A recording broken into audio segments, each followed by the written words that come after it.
has a way, it has a special kind of meaning. You can read a poem and you think you understand it, then you set it aside, then you go back, and then you might read it again, and it might take on a completely different meaning. You might see something there that you didn't see the first time. And I have one of my poems that kind of might give you an example of that. And unfortunately, it's a poem that a lot of people right now have been living because it's called Storms. It says, storms. There are always storms. Lightning flashes, thunder crashes. The winds roar. They attack us to our very core. Then, of course, the rain comes. The rain falls all around us, blinds us, soaks us until nothing is left dry. It batters all that we hold precious, seemingly relentless to bring about utter destruction. Storms. Yes, there are always storms. They wash things away, often things we'd rather hold on to, but it is meant to be in the end, the choice is not ours to make.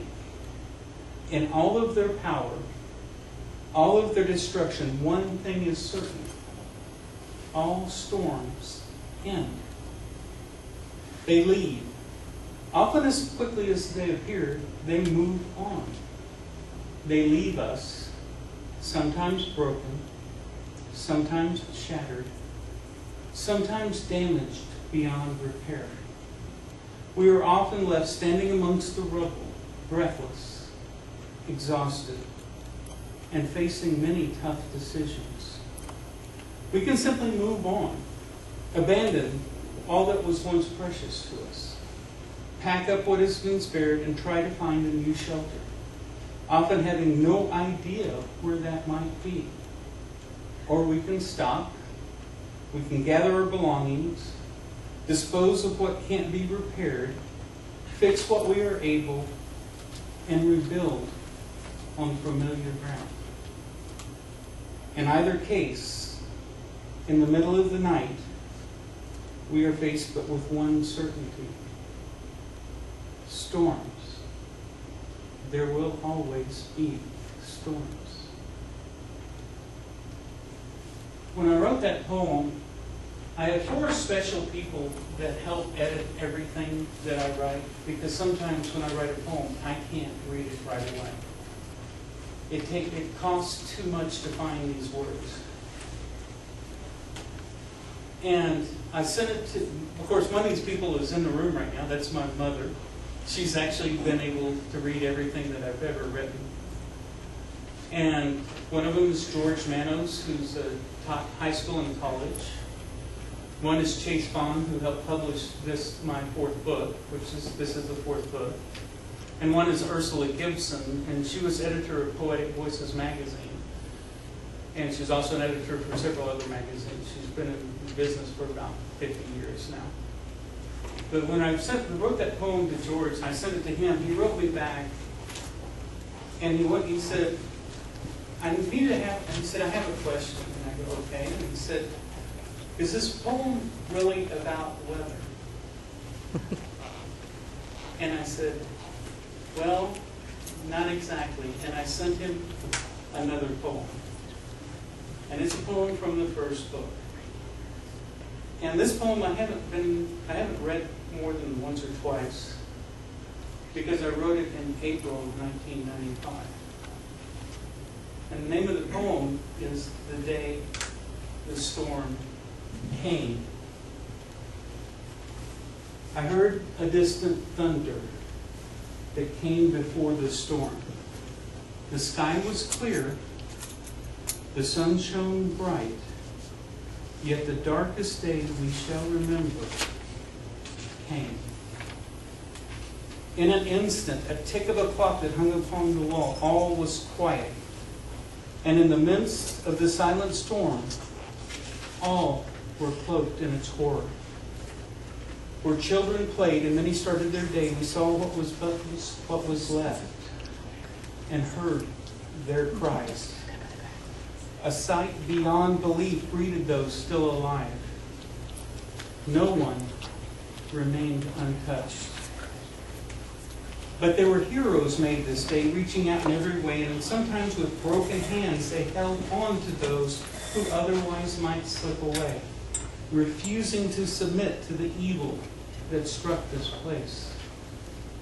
In the torrents of rain that followed, so many stood against the storm, keeping the flicker of hope alive, knowing that chances were slim, and even when there was no chance at all.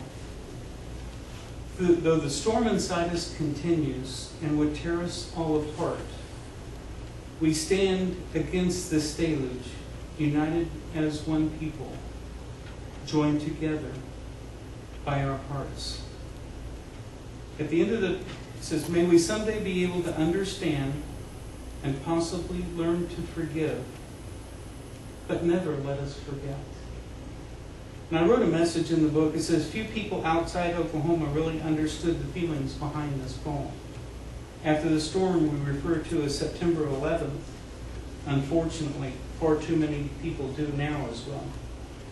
Every day that I pray to God that there will be no more storms. And then you go back to the poem that says storms. There will always be storms. Right after the bombing, I went to the bombing site because, of course, like so many people, I wanted to volunteer to bring things. I did an interview with a reporter that came here from Milwaukee, Wisconsin. And I kept telling them, I said, too much of the story that everybody is seeing is the building here. I said, this is so much more than just a building. This is my home. So I went home. I cried a lot because I wrote the poem.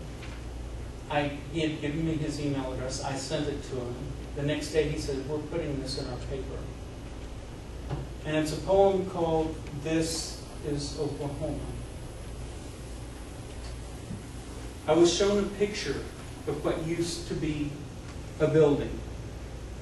As the man placed this gruesome scene on the table in front of me, he said, this is Oklahoma. I reached out and took his hand, told him to close his eyes, and I closed mine. Just for a moment, he could see through my eyes. Not those of my head, but of my heart. A woman ambulance driver held a bleeding child in her arms and could not put him down. Though she knew that there were others, she could not leave his side. I said, this is Oklahoma.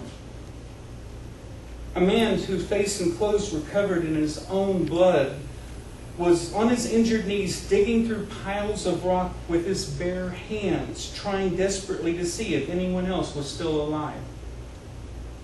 This is Oklahoma. Rescue workers crawled into places that could shift at any second and bury them alive. Tired and exhausted themselves, they stood in line, each waiting for their own turn to go back. This is Oklahoma. And from a place they simply called the pit, a mountain of a man emerged clinging to a toy because it was all that he was able to find. And on his face, covered with tears, was written the true horror of this place. Yet he too went back to get in line. This is Oklahoma. I told the man that sat before me, do not look at this destruction, what was done here. To see the tragedy of what happened, you first have to see what was here before. But truly to see this place, the one we call Oklahoma, all you have to do is look at what still remains. Now this is Oklahoma. It's only the second time I've ever been able to read that poem out loud. I've been practicing since April. Because I tell people, yeah, there were a lot of tears when I wrote that poem. But when I'm trying to read it, I can't be the one that cries. But for every tear that people do cry, I've cried it thousands.